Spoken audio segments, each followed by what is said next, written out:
Bien, la siguiente intervención es de Joaquín Álvarez Barrientos, Reino Urbano, el Real Gabinete Topográfico de León Gil de Palacio, que es otro fracaso. El profesor Álvarez Barriento es profesor de investigación del CSID y ha impartido docencia en diversas universidades españolas y extranjeras, y entre sus publicaciones hay un título muy sugerente: Maquetista y artillero, León Gil de Palacios, 1778-1849. Una segunda publicación, Entre ciudad y patrimonio, el tema de esta segunda sesión. Muchas gracias.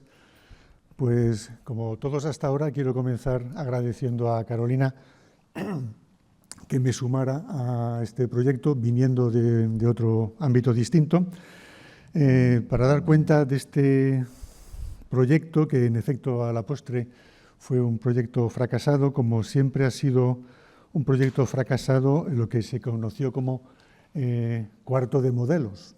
Cuarto de modelos que desde el siglo XVI en adelante se intentó llevar a cabo, casi siempre situado en el mismo sitio, en el Casón del Buen Retiro, lo que conocemos como el Casón del Buen Retiro, por el que han ido pasando sucesivas maquetas, algunas muy importantes, como la maqueta de Cádiz, que desde Cádiz se trajo aquí a Madrid y se expuso durante casi un mes a todos aquellos que quisieron verla. Y en un momento dado, pues parecía que aquello podía funcionar al crearse el Real Gabinete Topográfico, pero no fue así. Bueno, voy a hacer en estos 20 minutos un pequeño viaje para contar quién fue León Gil, a qué se dedicó, qué hizo y cómo fundó el Gabinete Topográfico y qué significó, o en principio, mejor dicho, qué iba a significar, qué se quería que fuese este Gabinete Topográfico. Este es León Gil, esto es lo mejor que he encontrado. Fue ingeniero militar, nació en Barcelona y murió aquí en Madrid. Fue un militar liberal, estuvo en la Guerra de la Independencia y después, durante los años del levantamiento del trienio liberal, estaba en Galicia y fue uno de los que apoyó el levantamiento de Riego en 1820. Cuando termina el trienio liberal, es delatado por su actividad política, es apresado y, bueno, en fin, por una serie de circunstancias él se escapa y en 1828 lo vuelven a capturar y lo dejan en Valladolid.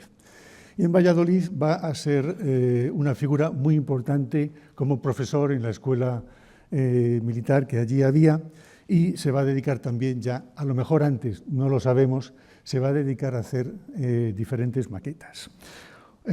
Una de ellas es esta, que ya se ha mostrado. Es una maqueta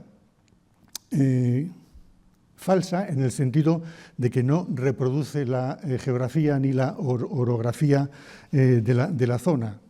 Tanto la Torre de Hércules como los edificios que aparecen a la izquierda están movidos para crear un espacio rememorativo. Los edificios de la izquierda son los edificios militares en los que Gil de Palacio trabajaba y enseñaba en La Coruña, de modo que movió esos edificios para crear este espacio.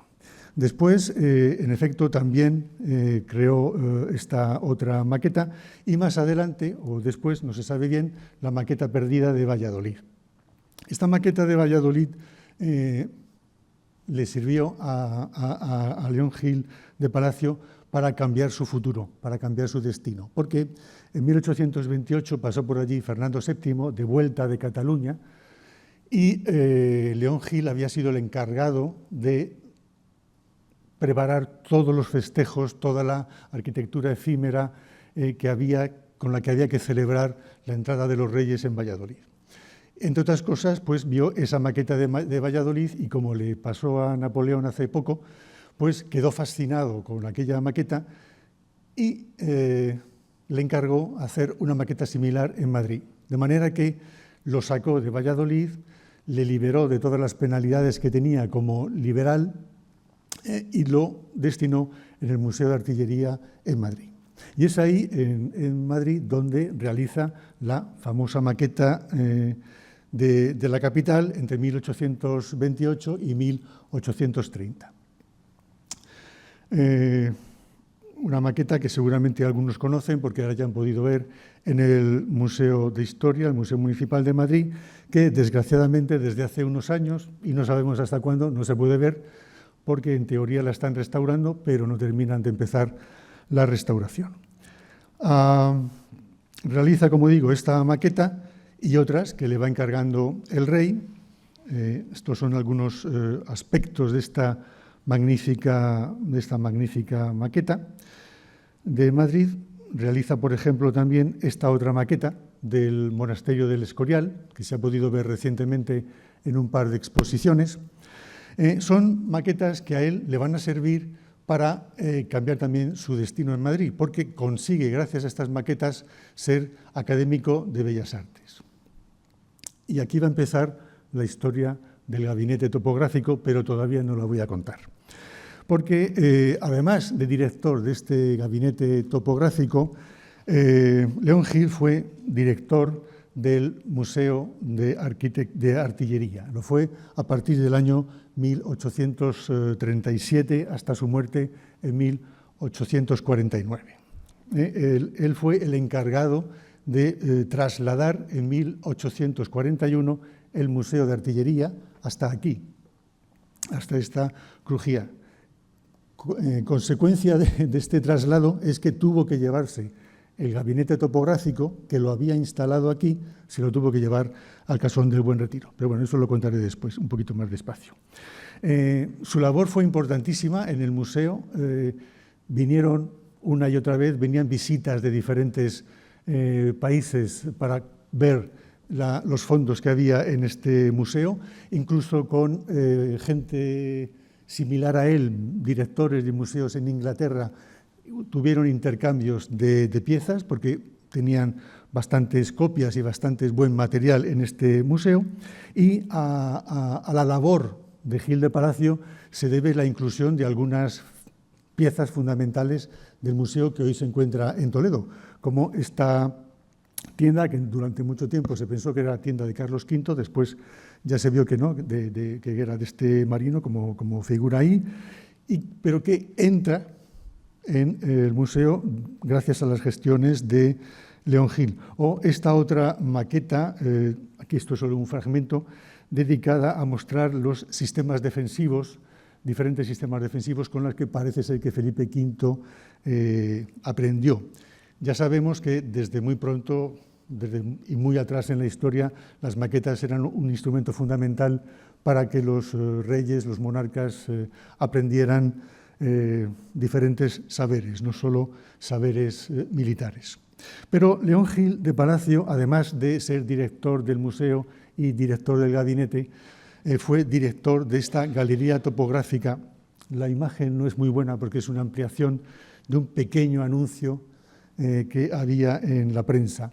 De la misma forma que el gabinete fracasó, la galería topográfica fue un éxito magnífico y se puede pensar que si el gabinete fracasó fue seguramente porque respondía a los ecos, los coletazos de la política cultural cortesana, un tipo de política cultural proteccionista que estaba en franca decadencia desde finales del siglo XVIII realmente.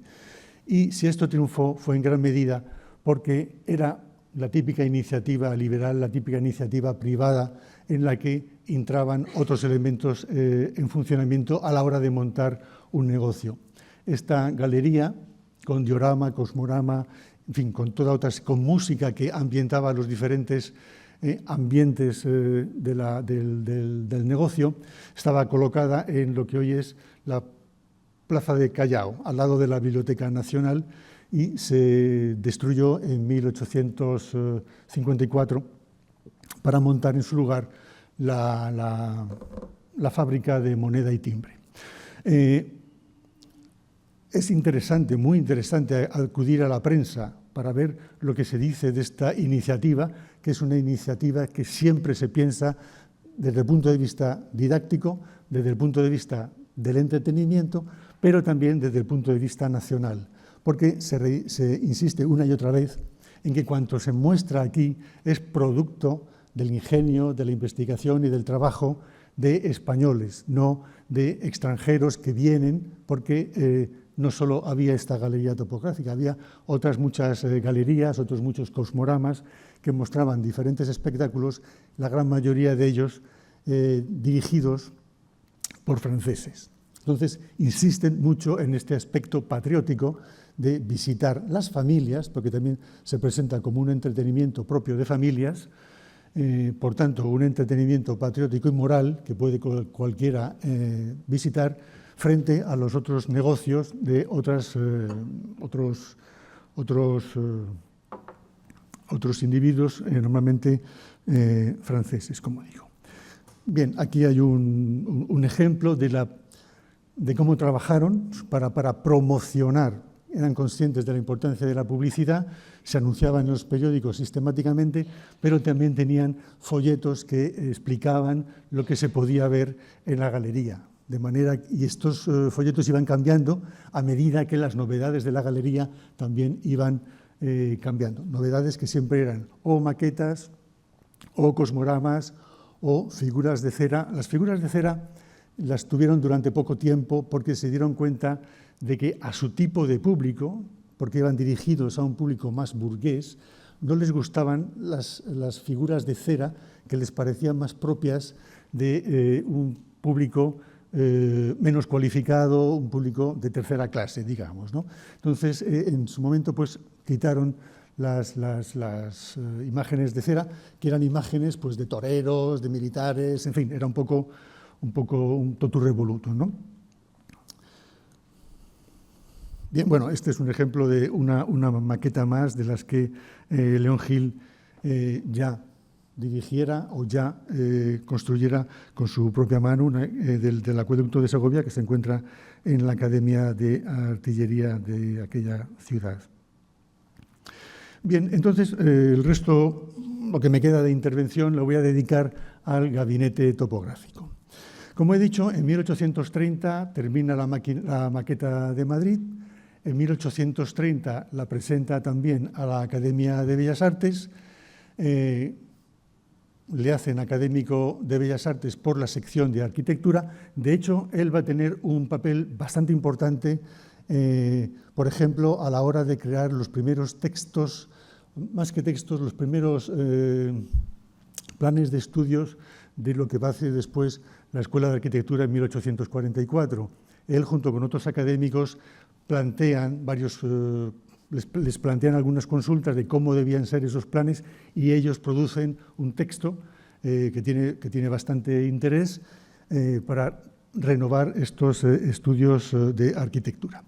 Bien, como digo, consigue ser académico gracias a estas maquetas y en ese momento la Academia de Bellas Artes, en el año 30-31, piensa que ellos deben tener un gabinete de modelos de arquitectura en la academia, para que sirva precisamente a los estudiantes que les ayude.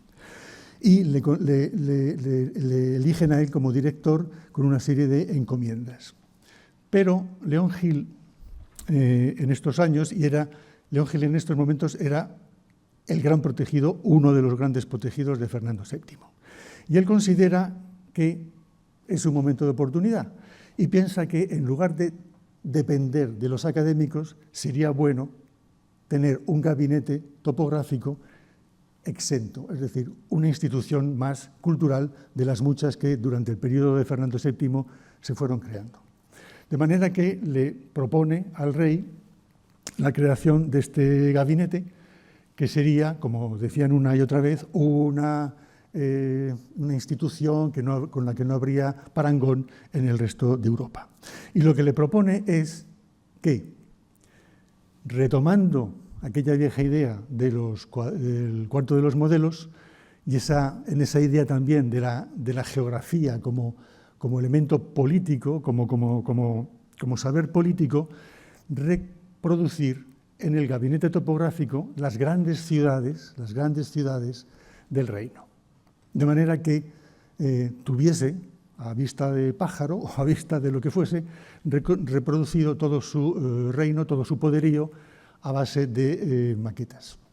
Maquetas urbanas que, por supuesto, habrían sido uno de los primeros museos de estas características, o el primero, mejor dicho, que se habría tenido en España. León Gil le propone como lugar para crear este gabinete el Palacio del Buen Retiro. Y aquí tenemos un ejemplo, un detalle de la maqueta que muestra aquellos lugares en los que estuvo el gabinete topográfico. Ahí se puede, bueno, ya lo indica el texto.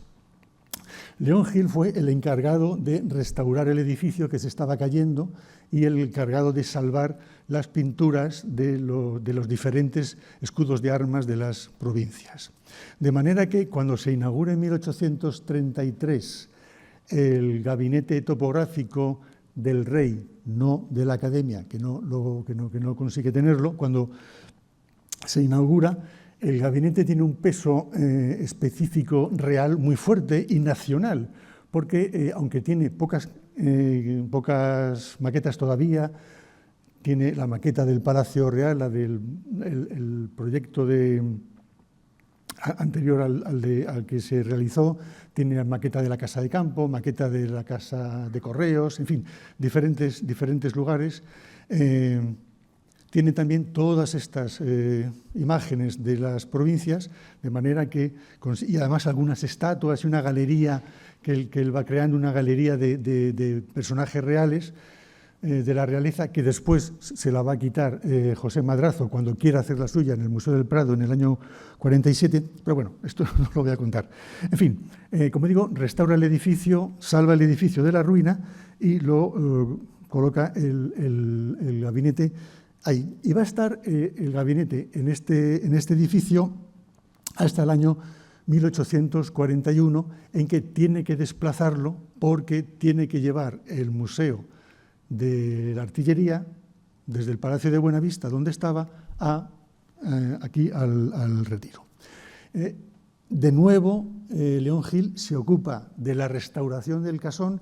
Cuando se habla de las restauraciones diferentes del Casón, nunca se recuerda que León Gil salvó bastantes de las pinturas del techo de López Jordán, porque en el año 34, cuando el estamento de Próceres se instala allí, hay que decir, solo estuvo un año, porque las condiciones climáticas eran terribles y no quisieron permanecer más que un año. Cuando se establecen allí, destrozan bastante de lo que hay, las tapan, en fin, el caso es que arruinan bastantes pinturas que después consigue salvar. Bien, aquí se ve los dos edificios en los que finalmente estuvo, esta famosa foto con el gabinete al fondo, y aquí tengo algunas otras imágenes ya posteriores que se ve cómo ha ido cambiando, evolucionando el edificio y dejando de ser lo que en su momento fue. El gabinete topográfico, no sé si cómo voy de tiempo, me parece que me queda un par de minutos. Bien, el gabinete topográfico, ya se ha dicho, mi presentador lo ha comentado, es la historia de un fracaso. Se inaugura en el año 33 y se cierra en el año 1854. León Gil de Palacio muere en el año 49. Cuando muere Carlos Fernando VII en 1833, una de las últimas cosas que hace antes de morirse es inaugurar un par de meses antes el gabinete. Al morirse, va dejando poco a poco de tener proyectos, va dejando de tener presupuesto, va dejando de tener protección, y al mismo tiempo León Gil se centra más en el museo, donde sí tenía dinero, donde sí podía avanzar en diferentes planes de trabajo. Sin embargo, él se empeña en mantenerlo hasta que muere. El hecho es que el gabinete, aunque tiene algunas, porque él va intentando siempre completar los fondos de los materiales del gabinete, Poco a poco va dejando de ser un gabinete topográfico para ser en realidad un gabinete de curiosidades, porque le van dando todo aquello que no pueden meter en otros sitios. Por ejemplo, recortables de figuras de personajes del Quijote que una señora, no sabemos su nombre, una señora había hecho y se lo había regalado a la reina. Lo ponen ahí. Los animales que se mueren, que estaban en el zoo en el norte del Retiro, que se van muriendo, los disecan y los llevan al gabinete topográfico. De manera que va perdiendo la idea primera de convertirse en la reproducción de la nación. Sería como un juego de espejos, la nación dentro de la capital de esa nación. Realmente nunca fue algo así, aunque ese era el motivo, ese era el origen, la justificación del proyecto del gabinete topográfico. Cada ciudad habría tenido su representación en el gabinete, es decir, cada modelo había podido ser esa especie de retrato arquitectónico, de retrato urbanístico de la ciudad. Como no pudo ser así, lo que se dedicó a hacer León Gil fue a reproducir algunos edificios importantes o algunos espacios importantes para la corona, como podía ser la Casa de Campo, como podía ser la Puerta de Alcalá, como diferentes lugares que tenían alguna significación para la... ¿Querías fotografiar ese?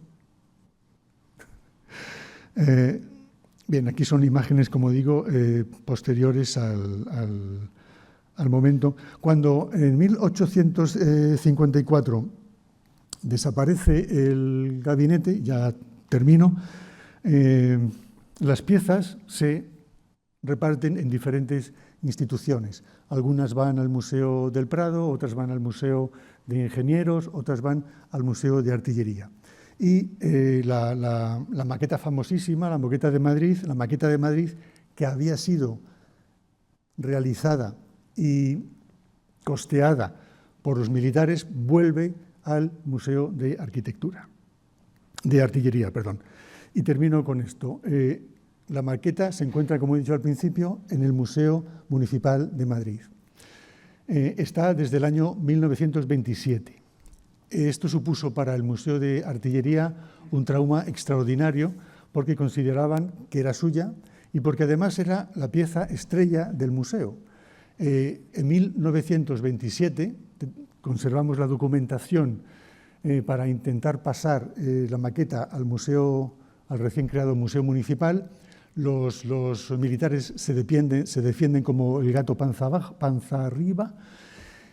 Y por estas cartas y oficios sabemos que el museo más visitado en estos años era precisamente el Museo de Artillería, a veces con el Museo del Prado, pero muchas veces el más visitado era el Museo de Artillería. Y una de las cosas que más gustaba a la gente era que el ujier que estaba al lado de la maqueta señalara la calle en la que el visitante vivía y le indicara dónde estaba esa calle. De manera que el visitante tenía una imagen total, una imagen global de la ciudad, algo que nos falta siempre porque tenemos solo la imagen fragmentaria de aquellas calles, de aquellos lugares por los que transitamos habitualmente.